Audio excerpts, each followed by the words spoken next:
Hi, in front of me is Realme X50 5G, and today I want to show you how you can change your keyboard's theme.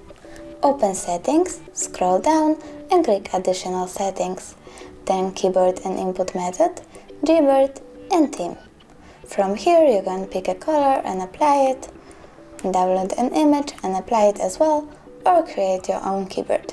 To do that, click My Themes, select a photo, click Next, adjust brightness, click Done and apply it.